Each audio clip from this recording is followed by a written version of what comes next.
Hello friends, welcome to our channel National Education Centre. आज आपका classification of number का part 10 video है। देखिए, आज क्वेश्चन नंबर 41 से देखते हैं। देखिए क्या कह रहा है, कितने दो अंकों के अभाज्य संख्या हैं जिनके विपरीत भी अभाज्य होंगे। तो देखिए, दो अंकों के अभाज्य संख्या यहाँ पे लिख रहे हैं 11, 13, 17, 31, 37, 71, 73, 79, 97। ये देखिए दो अंकों की अभाज्य संख्याएं हैं। इसको विपरीत करने पे भी देखिए अभाज्य संख्या निकलेगा। तो इसको विपरीत करिए। अगर विपरीत करेंगे तो 11 का 11 हो जाएगा, इसको करेंगे तो 31 हो जाएगा, 71 हो जाएगा, 13 हो जाएगा, 73 हो जाएगा, 17 हो जाएगा, 37 हो जाएगा, 97 हो जाएगा और 89 हो जाएगा।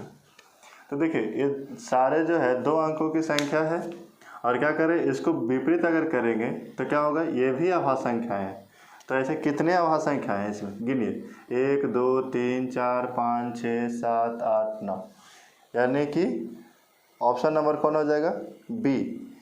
क्लियर है।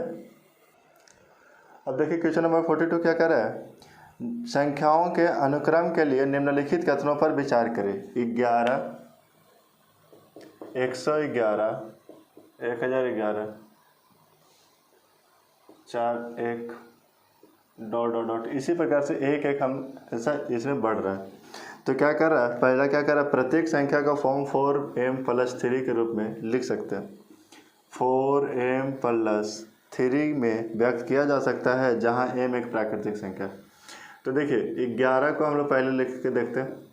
तो 11 को अगर करेंगे तो 4m+3 के रूप में लिख सकते हैं। क्या देखिए, 4 दूना 8 3 11 लिख सकते हैं ना। 111 को हम लोग कैसे लिख सकते हैं, 4 गुना 27 + 3। 111 को कैसे लिख सकते हैं हम लोग, 4 गुना 277 + 3। इसी प्रकार से आगे भी लिख सकते हैं। तो आप देख पा रहे हैं कि 11 111 1111 ये सब जब भी जा रहा है तो इसको हम लोग 4m+3 के रूप में व्यक्त कर सकते हैं।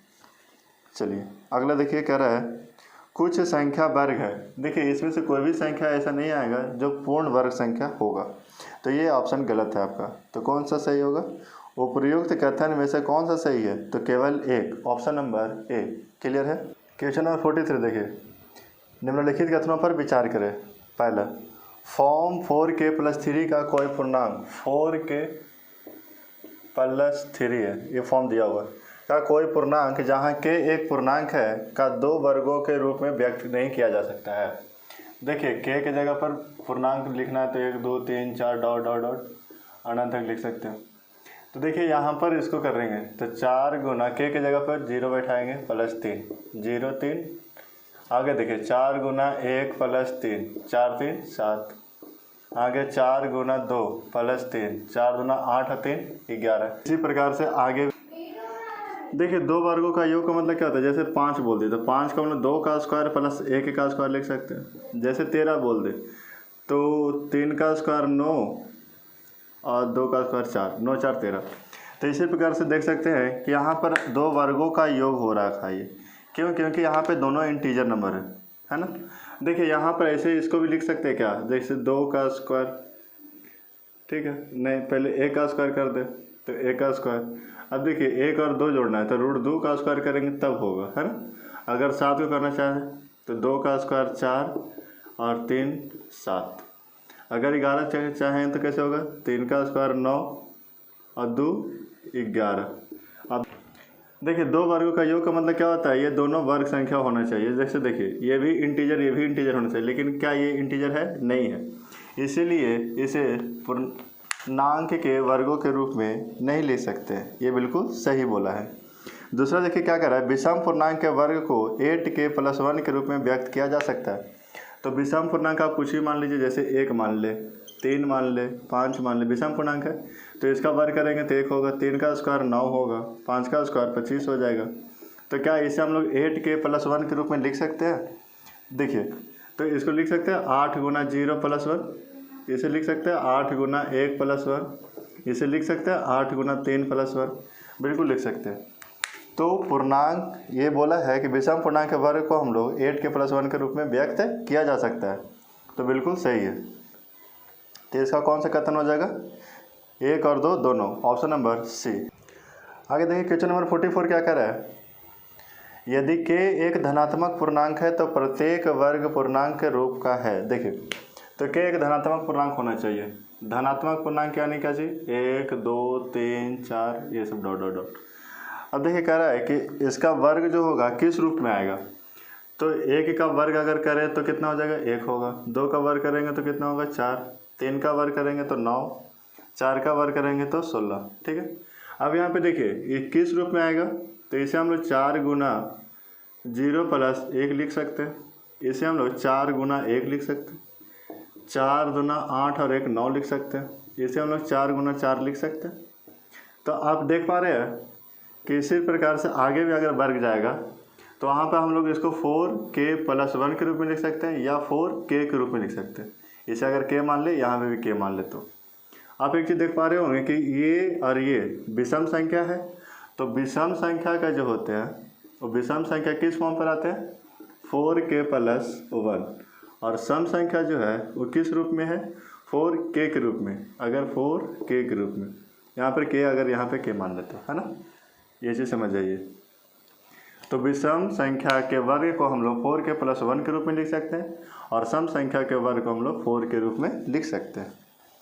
तो देखिए कौन सा फॉर्म लिख सकते हैं, देखिए question option number D, 4k और 4k प्लस 1। क्लियर है। देखिए क्वेश्चन नंबर 45 क्या कर रहा है, निम्नलिखित में से किस परिमेय संख्या में अशांत पुनरावृत्ति दशमलव है। अशांत पुनरावृत्ति दशमलव देखिए इस फॉर्म में अगर नहीं आएगा तो अशांत पुनरावृत्ति दशमलव होगा। किस फॉर्म में, p/2 के पावर m गुना 5 के पावर n, या p/2 के पावर m, या p/5 के पावर n। ये तीनों फॉर्म में से अगर किसी फॉर्म में नहीं आएगा तो हम बोलेंगे कि वो संख्या जो है आपका अशांत पुनरावृत्ति दशमलव है। ये तीनों में से किस फॉर्म पे नहीं आना चाहिए। तो देखिए पहला ऑप्शन चेक करिए, ऑप्शन ए क्या कर रहा है, 15/1600। इसको करिए तो कटेगा ये 5 तिया 15 और 5 से 5 तिया 15, 1 5 दूना 10 0। अब 320 को आप तोड़िए तो कैसे तोड़िएगा, 2 एकम 2, 2 छक 12 0, 2 80, 2 40, 2 20, 2 10, 2 5, 5 1, यानी कि 1 2 3 4 5 6। इसको हम लोग लिख सकते हैं 3/2 के पावर 6 गुना 5 के पावर 1। देखिए इस फॉर्म पर दिख रहा है कि नहीं, तो ये अशांत पुनरावृत्ति दशमलव होगा, नहीं होगा, ये तो नहीं होगा। बी में 23/8, 23/8, इसको करेंगे तो 23/8 को हम लोग 2 के पावर 3 लिख सकते हैं। देखिए ये इस फॉर्म पे दिख रहा होगा, p/2 के पावर m, ये भी अशांत पुनरावृत्ति दशमलव नहीं है।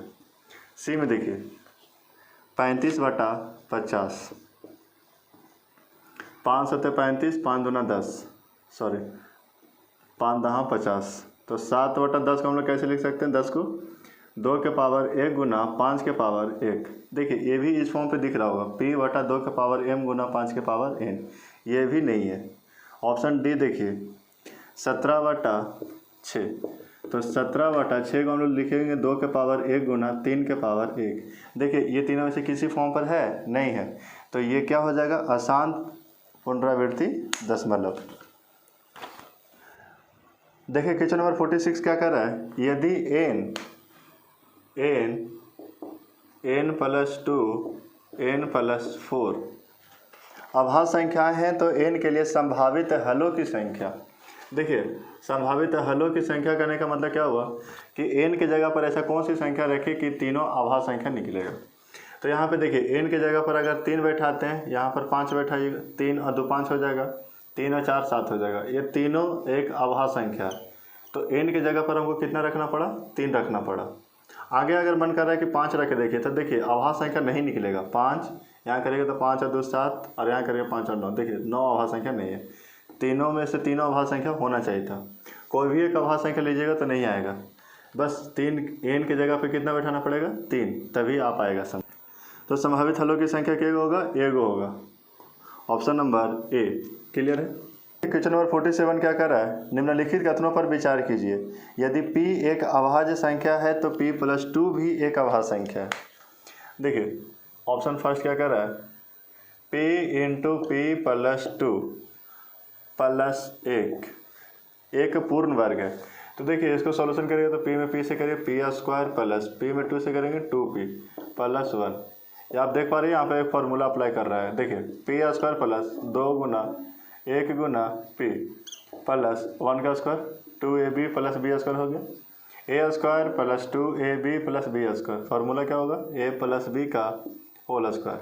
तो देखिए इसे पूर्ण वर्ग कह सकते हैं कि नहीं, कह सकते हैं, बिल्कुल कह सकते हैं। अब देखिए ऑप्शन नंबर 2 क्या कह रहा है, p + 2 का भाजक 12 है। यदि p जो है 3 से बड़ा होना चाहिए तो p की जगह पर आप क्या क्या बैठा सकते हैं, 5, 7, 11, 13 ... बैठा सकते हैं। तो देखिए p की जगह पर बैठाइए 5 + 2 कितना हो जाएगा, 7। तो 7 और 5 12, 12 से विभाज्य है, बिल्कुल 12 से विभाज्य है। अब देखिए 5 की जगह पे 7 रखिए p की जगह पे, तो 7 और 7 और 2 9, 9 7 16। क्या ये 12 से विभाज्य है, नहीं है 12 से विभाज्य। तो यहाँ पर विभाज्य हो भी सकता है, नहीं भी हो सकता है। तो देखिए यहाँ पर क्या बोला है, उपरोक्त कथनों में से कथन कौन सही है, तो केवल एक, ऑप्शन नंबर ए। क्लियर है। नंबर 48 क्या कर रहा है, n का मान बताओ यदि n² - 14n n² - 14n + 24। तो एक अभाज्य संख्या होना चाहिए n, है ना। तो यहाँ पर इसको तोड़िए, n² - 12n - 2n + 24 और करिए तो क्या हो जाएगा, n कॉमन आ जाएगा तो n - 12 -2 कॉमन हो जाएगा तो n - 12। अब यहाँ पर दोनों कॉमन आ गया तो n - 12 × n - 2। अब देखिए n की जगह पर ऐसा कौन सी संख्या बैठाएं कि ये अभाज्य संख्या दिखे, तो ऑप्शन ए में चलिए 13। n की जगह पर अगर 13 बैठाते हैं तो 13 - 12 क्या हो जाएगा, 1 हो जाएगा, है ना। और यहाँ पे 13 में से 2 जाएगा तो कितना हो जाएगा, 11। तो देखिए ये दोनों अभाज्य संख्या है कि नहीं, बिल्कुल है। इसके अलावा कोई और ऑप्शन बैठा के देखिए, अगर बी बैठा के देखते हैं तो 11 में से -12 जाएगा तो -1 हो जाएगा, -1 अभाज्य संख्या है नहीं। आगे देखिए 17 अगर बैठा के देखिए तो 17 - 12 5 हो जाएगा, और 17 में से 2 जाएगा तो 15 हो जाएगा। 15 आपका अभाज्य संख्या नहीं है। ऑप्शन डी में देखिए 23 में से 12 जाएगा कितना बचेगा, 13, और 23 में से 2 जाएगा कितना बचेगा, 21 आपका अभाज्य संख्या नहीं है। तो आप कह सकते हैं कि n की जगह पर मात्र 13 रख सकते हैं, ऑप्शन नंबर ए। क्लियर है। नंबर 49 क्या कर रहा है, यदि n एक धनात्मक पूर्णांक इस तरह से है कि इसके अंकों का योग 2 होना चाहिए, तो 10 के पावर 10 से बड़ा होना चाहिए n, और n से बड़ा है 10 के पावर 11 तक है, तब n के संभावित मान कितने होंगे। देखिए इसे समझने से पहले एक छोटी सी कॉन्सेप्ट समझिए। अगर 10 के पावर 1 से बड़ा अगर n देते हैं, n से बड़ा 10 के पावर 2, इसका मतलब क्या होगा कि 10 से बड़ा n से बड़ा 100। ठीक है। अगला देखिए 10 के पावर 2 n, इससे बड़ा 10 के पावर 3, 100 से बड़ा n से बड़ा 1000, है ना। अगला देखिए एक और कर सकते हैं, 10 के पावर 3 से बड़ा n होना चाहिए, n से बड़ा 10 के पावर 4, तो 1000 से बड़ा n और n से बड़ा 10,000। आप एक चीज़ देख पा रहे हैं कि ऐसा सिचुएशन दे रखा है और ये क्या बोला है कि दोनों के अंकों का योग कितना होना चाहिए, 2 होना चाहिए। देखिए यहाँ पर क्या कर रहा है, 10 से बड़ा होना चाहिए और 100 से छोटा होना चाहिए। तो ऐसे कौन कौन सी संख्या होगा जिसके अंकों का योग 2 होना चाहिए। तो देखिए आप 11 रखोगे तो 1 और 1 2 हो जाएगा, आप 20 रखोगे तो 2 और 0 जोड़ेंगे तो 2 होगा सम, है ना। तो इसके अलावा कोई भी ऐसी संख्या इस दोनों के बीच में नहीं आएगा जिसको जोड़ करके 2 आ सकता है। देखिए इसमें कितना आएगा, 10 के पावर 2 वाला इसमें आएगा, तो इसमें 101, 110 और 200। इसमें देखिए 3 संख्या होगी जिसको 100 से बड़ा और 1000 से छोटा होगा, उसमें 3 ऐसी संख्या आएगा जिसके अंकों का योग कितना आएगा, 2 आएगा। इसमें देखिए कौन कौन आएगा, 1001, 10 10,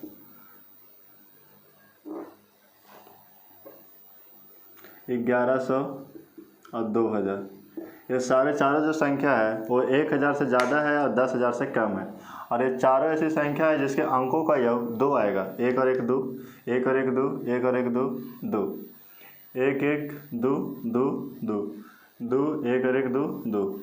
ये आप यहाँ पे देख पा रहे हैं कि यहाँ पे जितना अधिकतम पावर है उतना ही आपको संख्या निकल के आ रहा है। देखिए 10 के पावर 3 है तो 3 को संख्या निकला, 10 के पावर 4 है तो इसी तरह से 4 को संख्या निकला। तो आप यहाँ पर से निष्कर्ष निकाल सकते हैं कि 10 के पावर जितना अधिकतम होगा उतना ही संख्या क्या होगा, जिसके अंकों का योग 2 होगा।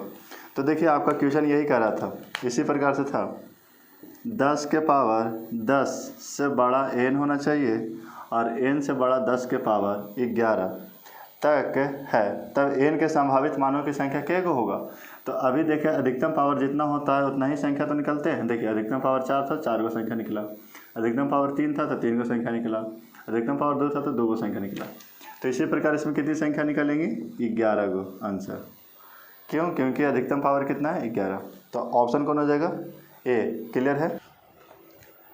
देखिए क्वेश्चन नंबर 50 क्या कह रहा है, एक अभाज्य संख्या में इकाई का स्थान पर अंक x, इस प्रकार कितने अंक हो सकते हैं। देखिए कोई भी एक शुरू में है और यहाँ पर x है, तो यहाँ पर कौन कौन सी संख्या रख सकते हैं। ठीक है, तो पहले आपको एक छोटी सी बात बता दें कि नेचुरल नंबर 2 प्रकार से बटा था, प्राइम नंबर और कंपोजिट नंबर। तो आपको बताया कि 0 4 6 8 किसी भी संख्या के अंतिम में 0 4 6 8 आएगा तो वह संख्या कंपोजिट नंबर होगा, कंपोजिट नंबर होगा। कंपोजिट नंबर यानी कि संयुक्त संख्या। संयुक्त संख्या के अंतिम में क्या कहा सकता है, 0 4 6 8। तो इसके अलावा जो भी अंक बचेगा वो कौन सा हो जाएगा, अभाज्य संख्या। तो इसके अलावा कौन कौन है, 1 2 3 5 7 9, ये सारी संख्याएं जो होगी तो अंतिम में अगर ये सारे अंक आ जाएंगे तो क्या हो गया, अभाज्य संख्या, अभाज्य संख्या। क्लियर है। तो क्या बोला है कि इस प्रकार कितने अंक हो सकते हैं, तो कितने अंक हो सकते हैं, 1 2 3 4 5 6। ऑप्शन कौन हो जाएगा, डी। क्लियर है। आज के लिए इतना ही सवाल रहने देते हैं, बचा हुआ सवाल को नेक्स्ट वीडियो में देखते हैं। Thank you.